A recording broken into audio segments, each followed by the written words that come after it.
Assalamualaikum warahmatullahi wabarakatuh. Selamat sore, salam sejahtera untuk kita semua. Yang terhormat Mas Hasyim, Ketua, Mas Idam, Mas Derajat, Mas Bang Pasha, Bang Pasha, Mas Afif, Mbak Betty dan juga Pak Sekjen. Walaupun saya ini sendiri, tapi saya merasa di keluarga Bawaslu, Mas. Karena ada keluarga besar Bawaslu 5 orang di sini pada saat kita melakukan press con. Pak Afif, saya, Pak Pasha dan juga 4 orang dengan Pak Sekjen. Jadi komposisinya sama, Alhamdulillah tadi Mas Hasyim menyampaikan banyak hal dan alhamdulillah berarti seluruh apa yang kami temukan di lapangan tentu akan kami sampaikan kepada KPU. Bapak Ibu semua, teman-teman semua, sebelum saya sampaikan beberapa hal tentang temuan Bawaslu, maka perlu kita apresiasi teman-teman penyelenggara sampai tingkat ad hoc, sampai tingkat KPPS yang sampai jam 2, jam 3, sampai jam 4 pagi tadi masih melakukan penghitungan suara. Jadi teman-teman penyelenggara pemilu, kami harapkan tetap kemudian melakukan tugas dan fungsinya dengan baik. Secara keseluruhan penyelenggaraan pemilu kita telah berhasil dilakukan. Memang ada berbagai permasalahannya, tapi tentu bisa ini kita koreksi dan juga bisa kita perbaiki dalam beberapa hari ke depan. Karena sesuai dengan undang-undang kita punya waktu 10 hari untuk melakukan rekomendasi atau pemungutan suara ulang bila terjadi permasalahan. Jadi terima kasih kepada teman-teman penyelenggara baik KPU maupun Bawaslu, dan kami mohon kepada yang bersangkutan, buat teman-teman Ekok untuk tetap menjaga kesehatan karena memang waktu kita sangat terbatas dan sangat ketat dalam melakukan penyelenggaraan pemilu, dan ini hari-hari ke depan akan sangat berarti dalam penyelenggaraan demokrasi Indonesia. Teman-teman semua, hasil pengawasan Bawaslu dapat kita sampaikan tadi sudah kami sampaikan pada jam 11:30 tadi siang. Ini untuk mengulang sedikit ya kepada teman-teman semua. Kami misalnya menemukan dalam 13 masalah dalam pemungutan suara, 37.466 TPS mengalami pemungutan suara dimulai lebih dari jam 7. Ada di lapangan demikian teman Bawaslu. 12.284 TPS dapat alat bantu disabilitas netra tidak tersedia di TPS. 10.466 TPS yang logistik pemungutan suara tidak lengkap. 8.219 TPS mendapati adanya pemilih khusus yang menahan pilihan tidak sesuai dengan domisili KTP. Ada 6.084 TPS yang tertukar. Ini juga kami atas permasalahan tersebut bersama dengan KPU. Untuk yang tertukar kami sudah menyampaikan di surat edaran bersama. Untuk yang dapil tertukar maka dianggap sah jika dicoblosnya di baik di partai politik maupun di nomor urut. Jadi kami ini juga berikan perintah kepada teman-teman Bawaslu di tingkat ad hoc dan juga untuk dicatatkan, tercatatkan dalam kejadian khusus. Ya. Kemudian alhamdulillah ini sudah kita tangani pada hari ini dan kita akan sampaikan ke teman-teman di tingkat ad hoc. Kemudian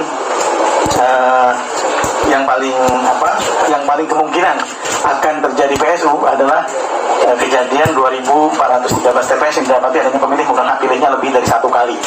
Ini kemungkinan PSU-nya besar. Tapi tentu lagi ditelusuri teman-teman apakah benar demikian dari Panwascam dan juga Bawaslu Kabupaten Kota. Dan juga ada 6 masalah pemungutan suara seperti 11.2033 TPS yang dapati adanya sirekap tidak dapat diakses oleh pengawas pemilu, saksi dan atau masyarakat. Walaupun kami harus menyatakan bahwa sirekapnya adalah bantu. Jadi yang paling kita pegang adalah manual ya nanti, rekapitulasi manual, bukan sirekap. Sirekap hanya memberikan informasi, tadi sudah disebut oleh Mas Ketua KPU, bahwa C1 itu bisa dilihat oleh seluruh warga negara. Jika kemudian dalam membuatnya dalam sistemnya kemudian bermasalah, yang penting bisa dilihat adalah C1-nya, C1 panunya. Itu yang paling penting dalam sebuah pemungutan dan penghitungan suara yang benar. Dan alhamdulillah ini telah dilakukan. Terima kasih teman-teman KPU. Jadi, sampai sekarang sudah 43.000 tadi ya, sudah 43%. C1 plano bisa diakses oleh warga negara Republik. C hasil, bukan plano ya, plano nanti ya. C hasil kan? Ya. Ada 1 ya. Iya. Gak apa-apa Mas. C planonya bisa diakses oleh semua masyarakat dan ini saya kira semua bisa menjadi koreksi jika terjadi masalah. Jadi sudah disampaikan oleh Mas Ketua juga. Kemudian ada 2.162 TPS yang didapati ada yang tidak sah jumlah hasil penghitungan suara yang sah dan suara yang tidak sah dengan jumlah pemilih yang bukan hak pilih. Tentu akan ada mitigasi terhadap hal ini. Dan kemudian, nah ini ada 1.865 penguasa TPS yang tidak berikan model C hasil salinan, Mas. Jadi ini bisa ditegur teman-teman di EVOK itu.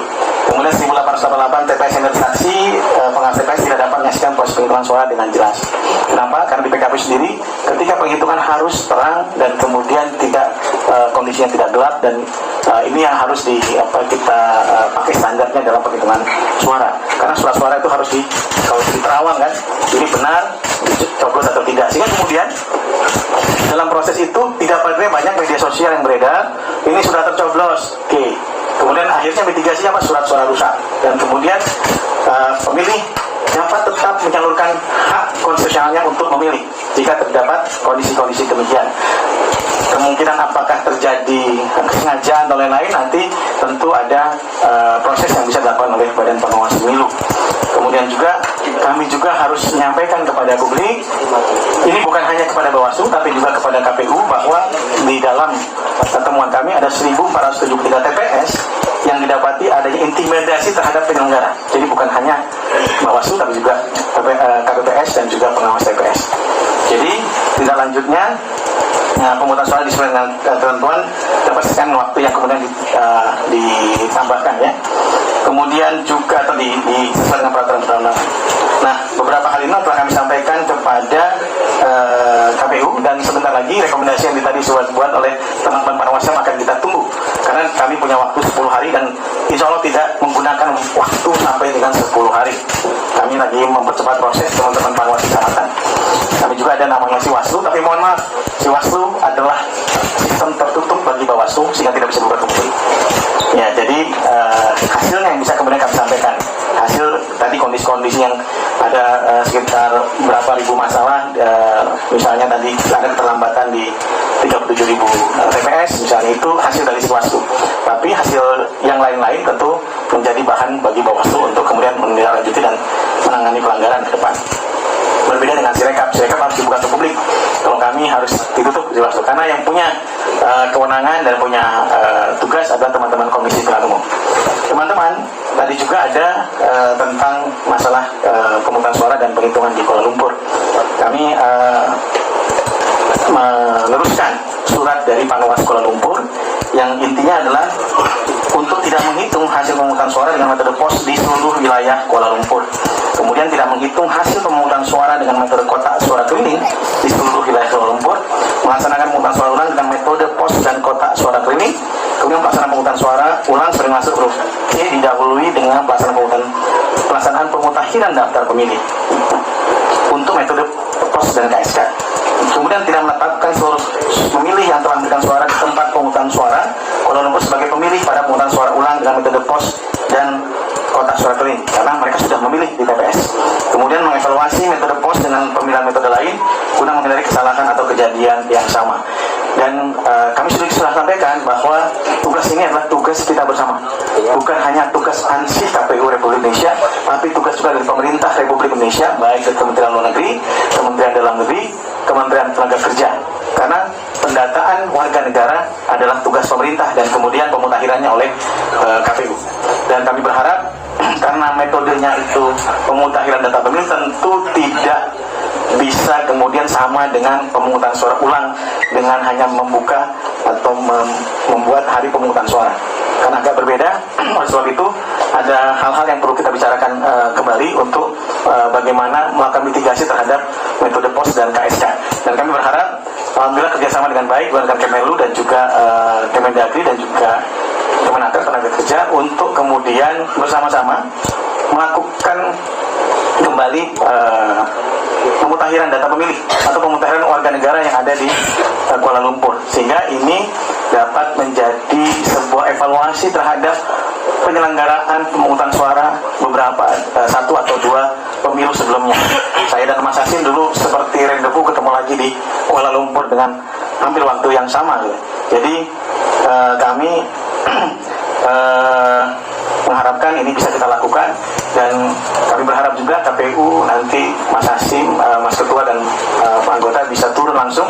Nanti kita dampingi juga dari Komisioner Bawaslu untuk melakukan pemutahiran data pemilih, minimal melakukan supervisi, dan juga mungkin menempatkan eselon 1, eselon 2 untuk memantau terus nanti jika terjadi pemutahiran data pemilih dari KPU, untuk ditempatkan dulu di sana sekitar seminggu 2 minggu untuk kemudian membantu teman-teman KPLN dalam melakukan pemutahiran data pemilih.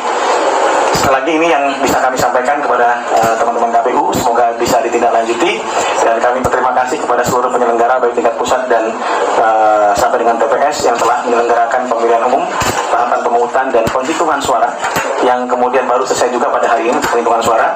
Terima kasih banyak, semoga ini menjadi amal baik untuk membangun demokrasi Indonesia.